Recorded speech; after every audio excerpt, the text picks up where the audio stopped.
Hi, I'm Tanya. And I'm Valerie. And we're here to talk about The Great Gatsby. And I guess Valerie and I do these talks because we both agree that literature does not exist in a vacuum. A good novel is always a part of its time, its place, its culture, even when it's set in the future or if it's a historical fiction. It always says something about the present time it was written in. And so we're here today to kind of situate The Great Gatsby in its culture for you. Most of us either have read the story at some times in our lives or certainly know a little bit about this story. So it is one of those cultural touchstones in our society. Let's talk briefly about the 1920s now. It was a time of great change after World War I, where people had gone into World War I rather innocent. As in most wars, they came out disenchanted, and a whole new frenzy of activity took over the country. Of course, there was prohibition, and as we have discovered, prohibition didn't mean that you couldn't drink, but you could own liquor, and you could own it in your own home, and you could certainly have a party and serve it in your home, but you couldn't purchase liquor. So that's where the criminal element came into things. There was a mental state about the war. It had been touted as the war to end all wars, but most people knew that that wasn't the truth, and they felt that we were on the brink of having another eruption in Europe. A frantic pace of life took over. At the Jazz Age, it was called the Jazz Age. In fact, Fitzgerald is credited with coming up with that term himself. And this was a time of tremendous change. I call it one of millennial tension, millennial progress. It's kind of a lot like what we're experiencing right now. And during F. Scott Fitzgerald time, between the years of 1880 and 1920, these are the technological advances society had to accept, embrace, and contend with.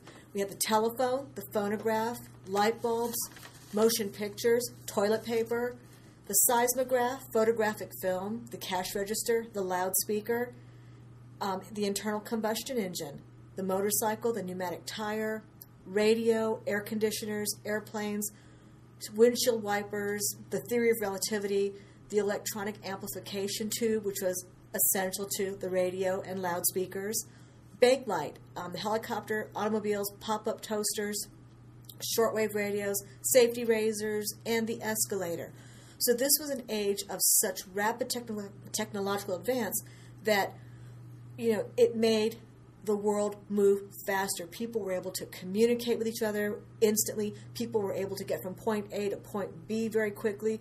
People were able to hear things like the latest music right there in real time. They didn't have to wait for a song to travel the country to get known. Right, to become popular. Everything happened right away, much like we're dealing with now with the internet. So a great time of technological change. By 1922, there were 500 commercial radio stations in the country, whereas just a few years before that, there had been none. Exactly. So just in terms of entertainment, travel, communication, everything just started moving much more quickly. And as you read Gatsby, notice how fast all these people move. These are people who cannot sit still for an instant. And it was written by a man who had experienced the other kind of life and then this new life that had been brought about by these advances. The technological advances also, for the first time, freed up women from the home, from being bound to the home. There were refrigerators, there were electric fans, there were washers and dryers. So it was a whole new opportunity for women to not be bound to the home. And into this milieu, F. Scott Fitzgerald, or Scott as we'll call him, dropped The Great Gatsby. Now, It came out in 1925, and in that year, these were the 10 best-selling books of 1925. One Increasing Purpose by Hutchinson, The Carolinian by Sabatini, The Perennial Bachelor by Parrish, Aerosmith by Sinclair Lewis, The Little French Girl by Anne Douglas Sedgwick, The Green Hat by Arlen, Glorious Apollo by Barrington, The Keeper of the Bees by Porter, The Constant Nymph by Kennedy, and Soundings by A. Hamilton Gibbs. You notice Gatsby's not in the top 10, and this is what people were reading, and I think the only one of any lasting value has been Sinclair Lewis's Aerosmith. The rest have just kind of faded. Also that year, the best-selling music, these are the top 10 songs of the year: Yearning by Gene Austen, Remember by Isham Jones, O Katharina by Ted Lewis, All Alone, John McCormick, Tea for Two, Marion Harris, All Alone, Al Jolson, If You Knew Susie, Eddie Cantor, Sweet Georgia Brown by Ben Burney, and Yes Sir, That's My Baby by Gene Austen. I think the popular music has fared better in the public's memory than the books of that year. Oh, yes. And again, we can see because of the whole jazz age, it's the pop culture, the music, that has sustained more so than the literature. Now, this is also a time of great and silly fads. People began playing board games. Mahjong was one of them, and certainly Monopoly. People were flocking to the jazz music scene. Slang language became one of those phenomena that swept the country. Freud, with his personality analysis, was popularized and plagiarized and used to people's own purposes, which kind of became almost commercialized. And there were the dances, the Charleston, the shimmy, and the black bottom. This is where dance marathons originated.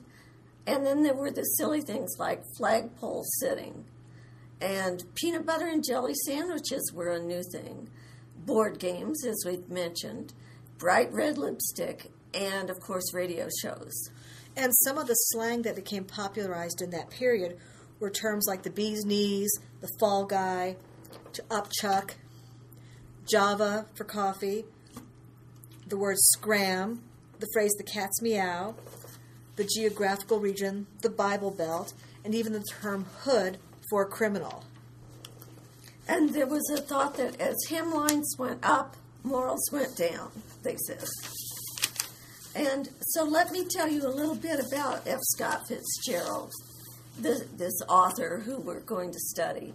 He was born in 1894 in Minneapolis to a formerly well-to-do, but from then on not very prosperous, grocery wholesaler and his wife.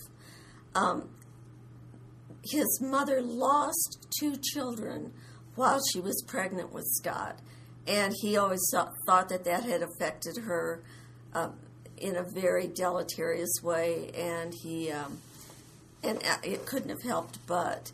He was sent to private Catholic schools, and he went away to Princeton. He was a very smart young man, and yet he frittered away his talent and did things at Princeton like only want to write for the musicals and the plays that they were doing. And he didn't make very good grades, although everyone knew he was a brilliant person. In 1917, he decided to join the war effort, and he went to Montgomery, Alabama to basic training. And while he was there, well, we know he meant Zelda, and we'll talk a little bit about that later. But he didn't actually get a chance to go to the front because the armistice was signed before he had finished his training and left the country. So he didn't get into the war. Here's a picture of him later in life. A great picture of him. He was considered a very handsome young man, although it is said and corroborated that he was probably a serious alcoholic by the time he was 23. And in this slide, which is one of the last photos taken of him, he was only in his, I think he was in his early 40s when this photo was taken, and he looks much older than that. Now, we'd be remiss if we did not discuss Zelda, because Scott and Zelda are one of the great couples in literary history. I think they're both equally famous, equally notorious. Notorious. You can't have one without the other. And they fed on each other. They absolutely all this did. Drama. And they made each other do their best work, even though they fought over it and blamed each other for stealing each other's material. They needed that to keep them going. And they really were in love, even though there may have been some mental illness, some alcoholism, some emotional immaturity. They did truly love each other. So Zelda was... And they were brilliant. Zelda was from a very well-to-do family in Montgomery, Alabama, where her father was a Supreme Court judge. So she grew up with all the amenities of being a rich kid. But she was beautiful, she was intelligent, she was very talented in the arts, in language arts, dancing. She was beautiful. She drove a car. She wore trousers. She cut her hair short. She had sex with men before she married them. She was every bit what they call the new woman. And Scott fell head over heels in love with her. Unfortunately, she would not marry him. And this is where the story draws great parallels to The Great Gatsby. She couldn't marry him because he didn't have any money. And worse yet, he would never be from old money. Correct. He had written his first book, though, and when it got published, Tender as the Night, and when it was published, it was a very big instant success. And with that, he won permission to marry her. She was quite young at the time, and he was fairly young, too. He was 22, and she was 19. So they married and began this whirlwind of a life. He had written The Great Gatsby by this time, too, but it wasn't as well received. And then they started on this kind of hamster wheel of writing short stories, trying to write for the movies. Yeah, he spent a lot of time out in Hollywood writing screenplays because it guaranteed him $1,000 a week. And it was during this time, too, that Zelda's mental illness kind of took over their lives. And so he wanted her in the best private sanitariums, so he just had to rake in all kinds of money to pay her sanitarium bills. But also, too, they had a child. And her name was Frances Scott Key Fitzgerald. And they called her Scotty.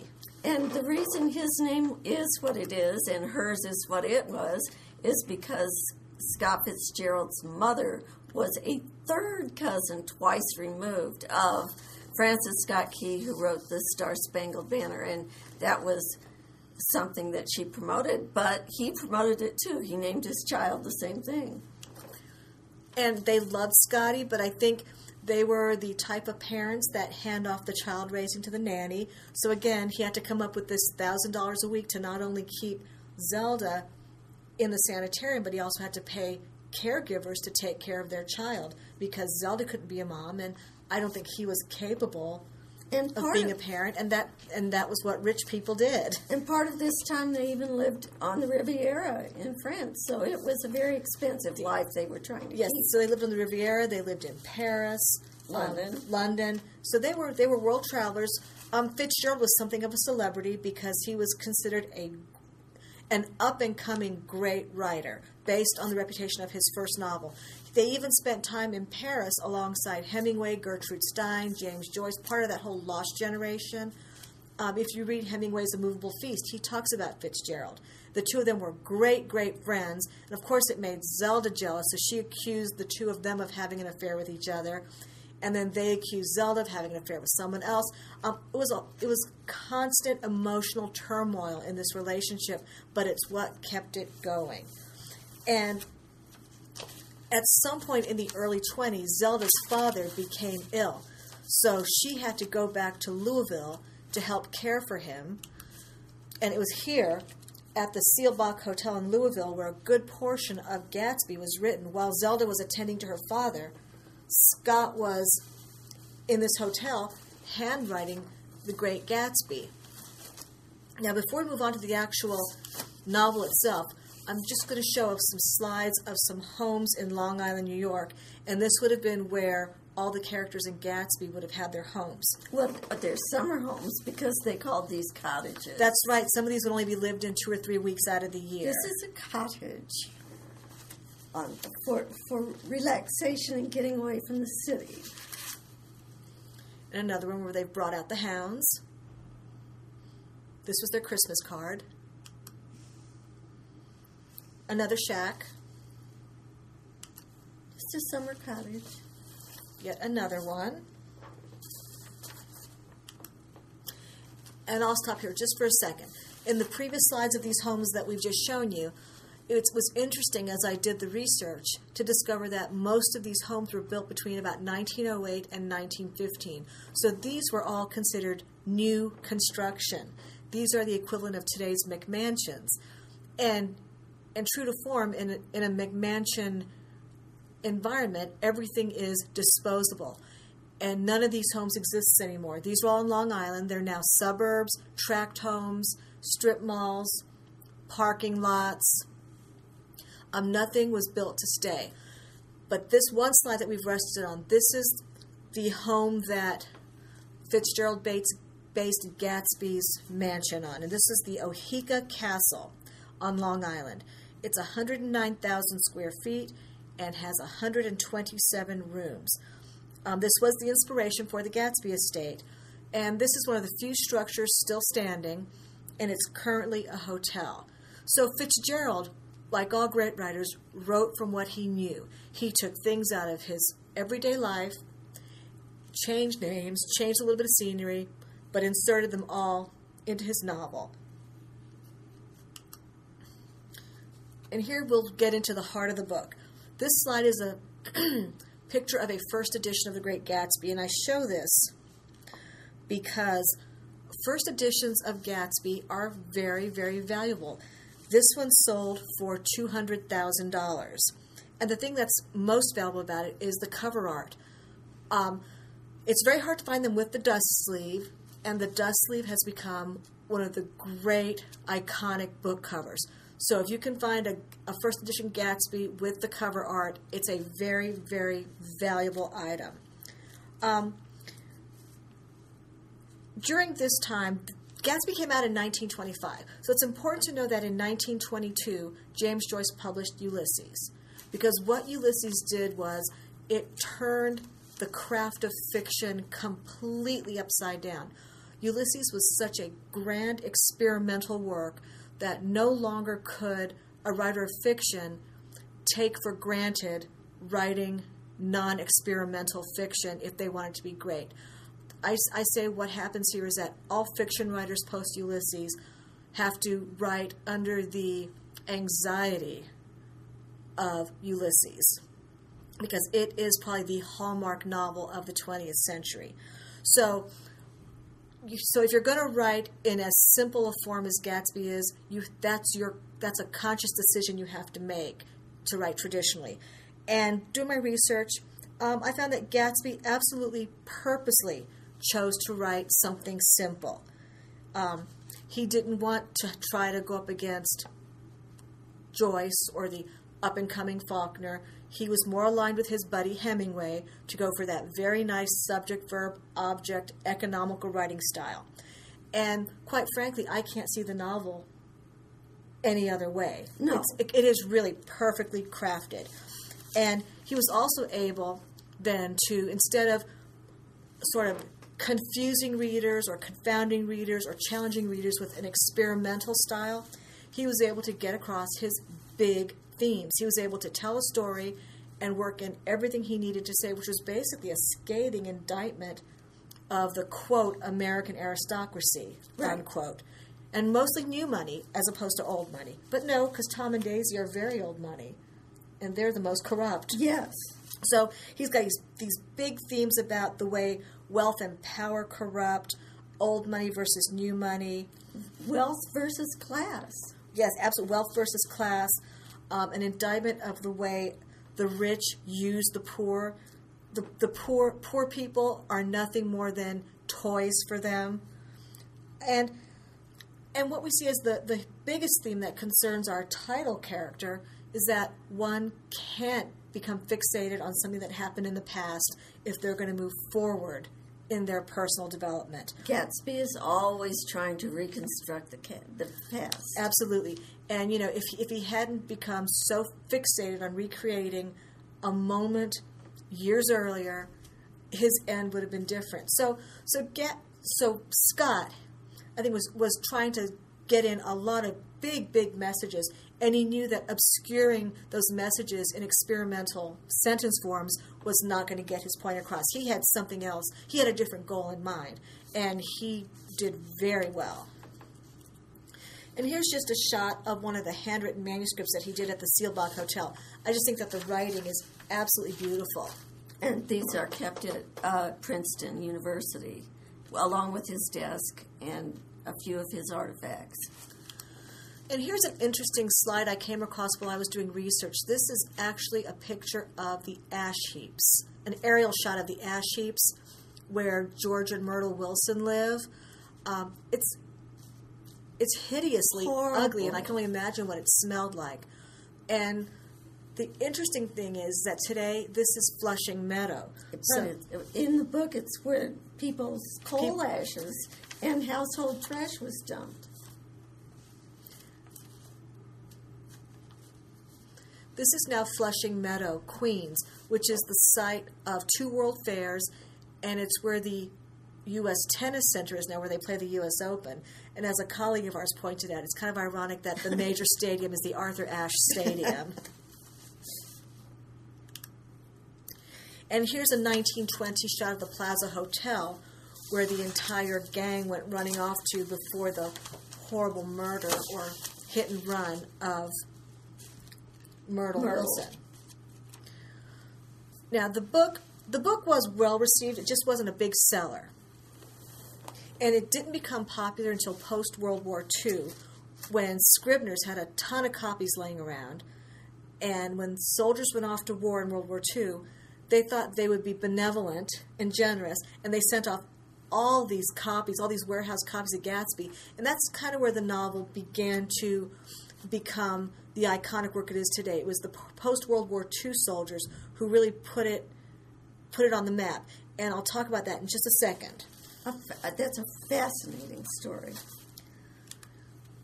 Of course, there are numerous movie versions. In 1926, there was a silent film because film was a new medium. Pretty much any novel that came out, they did a quickie silent film of it, and I was unable to find a still of that. But in 1949, notice post-World War II, there was the first talkie version done with Alan Ladd and Shelley Winters.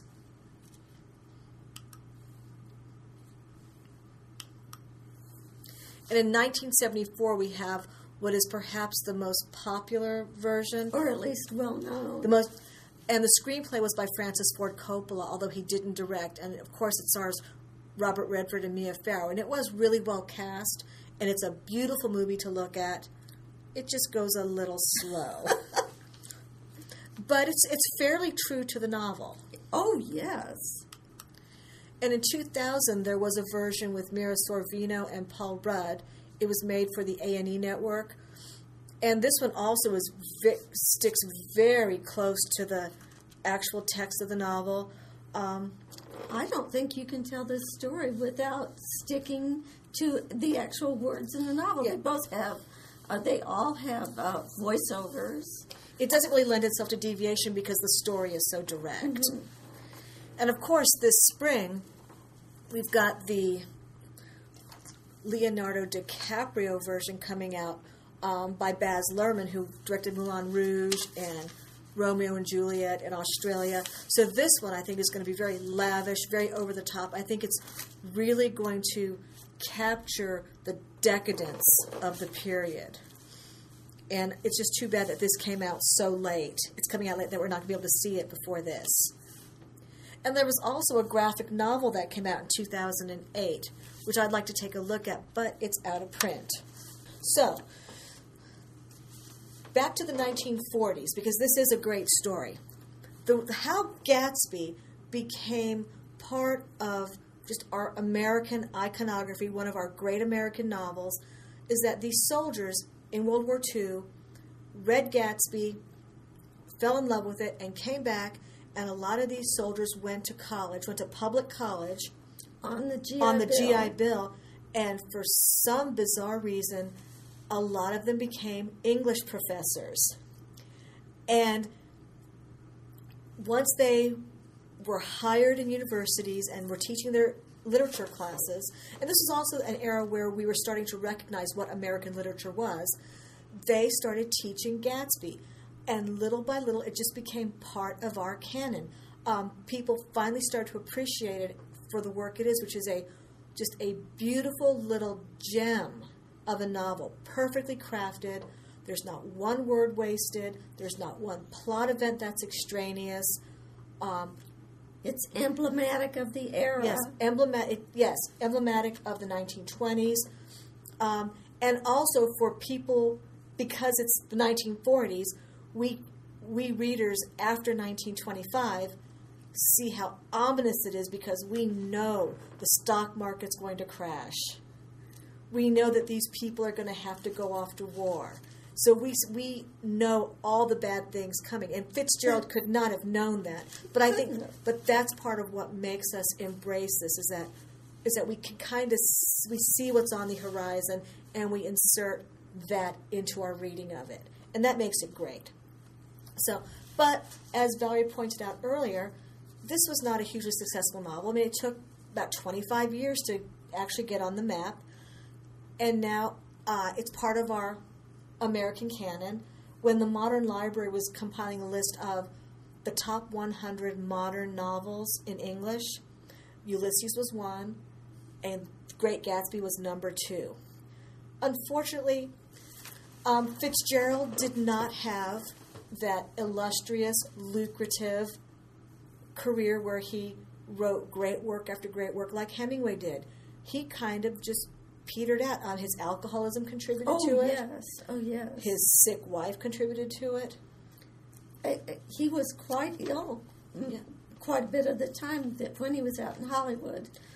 And he was living with Sheila Graham, the gossip columnist. She actually had to physically take care of him. She did. And here's where they met. And this story has always fascinated me. He and Sheila Graham lived in sort of an apartment complex, grouping of villas called the Garden of Allah, which was established by a Russian silent film star named Nazimova. And this is a wonderful story. Nazimova was a really famous silent film actress who could not make the transition to talkies because her voice was so horrible. So she had bought this piece of property in L.A. and had her house on it, but it was a huge property in West Hollywood.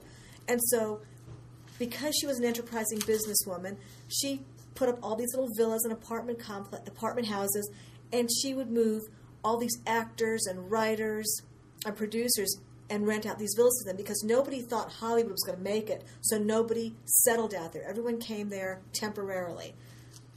And so she made a very good living from the Garden of Allah. And here's another shot of it. And very nice accommodation. It was very nice. But everybody here was a massive partier. The Garden of Allah was just 24/7 sex and drugs and rock and roll, pretty much. It was not a healthy lifestyle. It was a very decadent lifestyle. Other people living here at the same time as Fitzgerald and Graham were Ernest Hemingway, the Marx Brothers, Dorothy Parker, Errol Flynn, Greta Garbo, Marlene Dietrich. It was just a wonderful environment of unbridled hedonism, but it was not healthy for Scott, and Graham knew it. So the two of them moved out. They each took their own separate apartments. But Scott was with her most of the time. And here's a shot of his apartment from my favorite website, findadeath.com. And here's a shot of Graham's apartment. And I think you even have a closer shot. And there's a closer shot. And we bring this up, we show you these slides because this is where Scott died. He was really unable to care for himself in his own apartment. And remember, he was in his early 40s. He was a young man, but alcoholism absolutely ruined his body. It ruined his heart. He suffered a really awful heart attack. He had 2 minor ones before that. So Graham moved him into her place because she loved him, but she also knew that he had to write, that he had a family to support. So she tried to keep him on the straight and narrow and getting him producing what he was supposed to produce to make that $1,000 a week. But unfortunately, he suffered a fatal heart attack in her apartment, and she could not revive him. It was at this time that Scott had a conversation with Sheila Graham that she recalled later, where he called himself a cracked plate. He knew he had been great once, that he had it in him, and he knew his time had passed. He called himself one of those cracked plates that every family keeps around. He said it's fine for crackers at midnight or for a little snack that you wanted to have, but it certainly never came out for company anymore. He was the cracked plate of the literary world. And he died in relative obscurity, didn't he? Yes. He was writing short stories and magazine articles and trying to write for the movies. And I think he admitted that his short story writing, that he would write a really good short story, and then he would dumb it down for magazines like Cosmopolitan and McCall's and Saturday Evening Post and the Young Set. And so, even though Scott and Zelda were not real active parents, their daughter Scotty was absolutely devoted to them. And upon his death, she tried to get him buried in his family's plot in a Catholic cemetery. But because he was not a practicing Catholic, they would not let him be buried there. So she brought the body back to Maryland, nearby, and had him buried. And her mother died shortly afterwards, 4 years later. And Zelda's end is a horrible story. Yes. She died in a sanitarium fire. She had been locked in her room, and the sanitarium caught on fire, and so she perished in a fire just 4 years after Scott. And I believe he was 44 when he died, and she was 48. Yes. So they both died before 1950. And Scotty campaigned and finally got the church's permission to bury her parents together in the Fitzgerald family plot. And of course, she had to put the last sentence of the novel on the gravestone, which are some of the most remembered words in American literature. Which absolutely encapsulates the whole notion of the Great Gatsby, in that we can't live in the past, but even though we rationally know we can't, there's something about the human spirit that makes us do it time and time again. That all of us beat on boats against the current, borne ceaselessly back into the past. That it's so easy to slip back. And that is kind of from the Freudian idea of the past influences every single thing in your future. Mm-hmm. So we're going to close this up just putting it out there, because I'm not even sure I have an answer for it. But a lot of people call The Great Gatsby the great American novel. So I'm going to ask you, Valerie, do you think this is the great American novel? I think it could be. I think it certainly has the things in it that are that we judge literature by. Elegant language, beautifully stated. Not, as you have said, not a spare word in it, revised and revised and revised according to what I've read about the publication of it, and touching on the themes that are uniquely American. Oh, absolutely. And if you compare it to British novels, it's different because the British have their long-established class system, and until very recently, it was just accepted that that's the way things are. In America, we love to believe that we are the classless society and that everybody is equal. And I think American writers tell us time and time again, we may say we're equal on paper, but we are not that equal. but also that it's not right to espouse one thing in your Bill of Rights, Yes. yet practice another thing based on who's got the money. And it is uniquely American in that these set of characters could exist in no other place or time. Oh, correct. Oh, You know, yes. and what struck me about these, now that we're into season 3 of Downton Abbey, is that this takes place at the exact same time as Downton Abbey. As we're watching this season of Downton Abbey post World War I. And so we're watching the true old money aristocracy and reading about the society of new money trying to mimic that. But you notice the Downton house is still standing, and almost all these houses that these people live in have been demolished to make way for, quote, progress, unquote. But back to the question, is this the great American novel? I don't think we can have a great American novel. I think that our country is so expansive, so multicultural, that we have maybe about 10 great American novels. So what are some of that are those? all different, but they all say something about us. And Gatsby is definitely one of them. Well, I'm going to say that the thing that I find they have in common is that I can't think of a, quote, great American novel, unquote, that has a happy ending or that has an ending with closure. We don't find in any of our great American novels the narrator stepping in and saying, oh, and reader, I married him. Or Happily Ever After. or closing up all the loose ends. They all end, all the great American novels end openly and ominously. So in that group, okay, Gatsby, absolutely. Maltese Falcon. Maltese Falcon, Moby Dick, Oh, even Huckleberry Finn. Huckleberry Finn. I'm going to light up. Definitely. I'm going to light out for the territory. It ends completely open. The Sound and the kind Fury. of sad. Oh, yes. Sound and the Fury. So I think all of these are part of that pantheon of great American novels. Kate Chopin's The Awakening. Oh, yeah. Even The Scarlet Letter. Mm-hmm. Nothing ever ends tidily. It's left open. It's left as vast and expansive as the American psyche is. And I think that's where we kind of stand as a people. We don't have that 2,000-year-old society where we have all these structures and rules. We're still finding our way. And I think that's why the novels that say something about us as a country end openly. Our story's not done yet. But Gatsby, you could definitely make a case that it's one of the top 2 or 3 great American novels. And it is beautifully written. Absolutely.